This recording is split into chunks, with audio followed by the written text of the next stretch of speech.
What's good? This is Marcus, the Fingaz, and welcome back to day 11 of the Syncrets To Success podcast. I am a music composer and producer diving in on sync licensing and trailer music, and I am continuing this journey of 30 days into sync for this Syncrets To Success podcast. Today, we're going to dive into the wonderful, fascinating world of royalties and payment structures in sync licensing. Let's explore how composers earn royalties from sync placements, various payment models, things that come into play.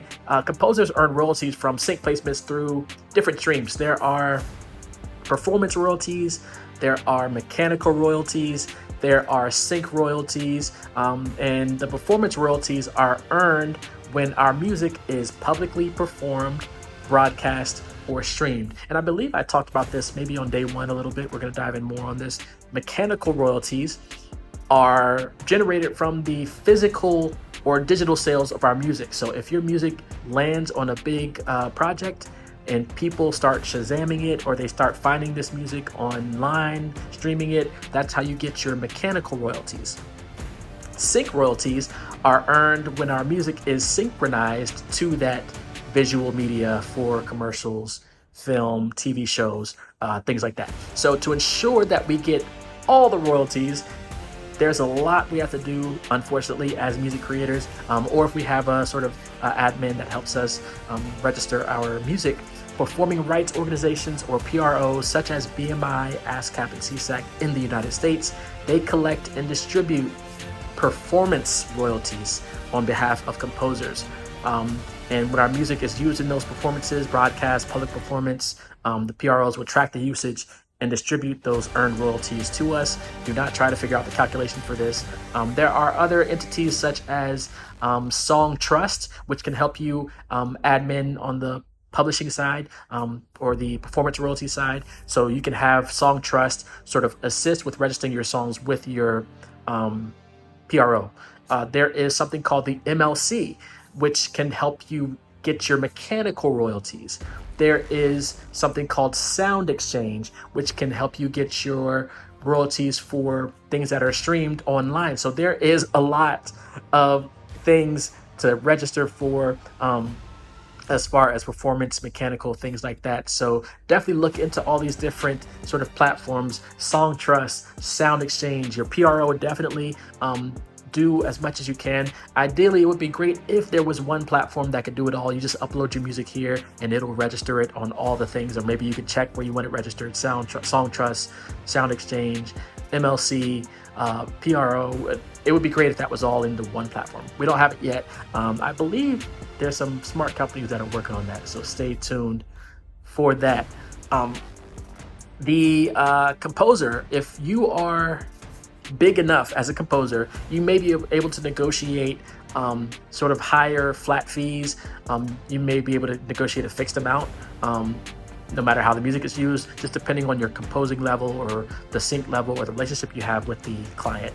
Back-end royalties are also earned over time, and that will be by your PRO. So that can be if your song is used in a TV show and the TV show gets syndicated and you're on a lot of episodes. Good for you, congratulations. You'll be getting payments, residual payments, back-end royalties.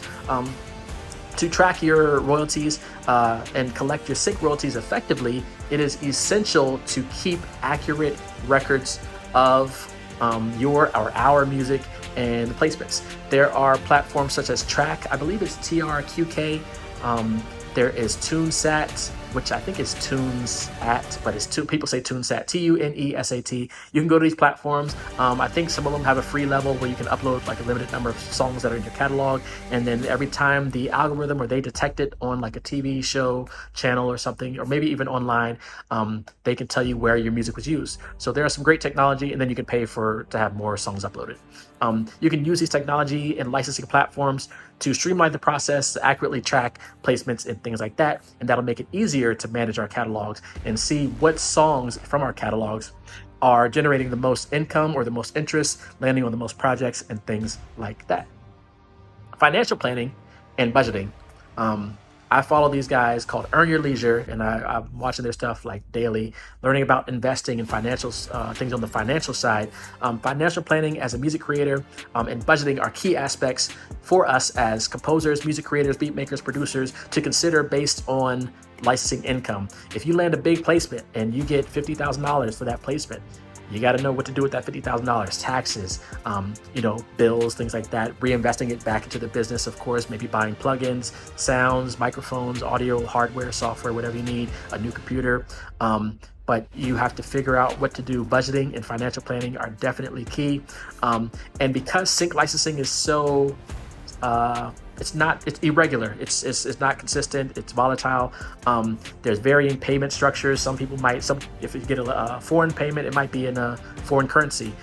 So you have to plan for both short-term and long-term financial goals and build that solid financial strategy that can help us navigate and the ebb and flow of income from the sync licensing world. Of course, depending on where you live as well. If you live in a foreign country, you might be able to survive on one, $50,000 placement a year, whether it's an ad or a trailer or whatever the case is. In some other areas, $50,000 might only last a few months or even less. So definitely keep those in mind as you pursue those different sync licensing avenues and keep your financial goals intact, tracked, budgeted, things like that.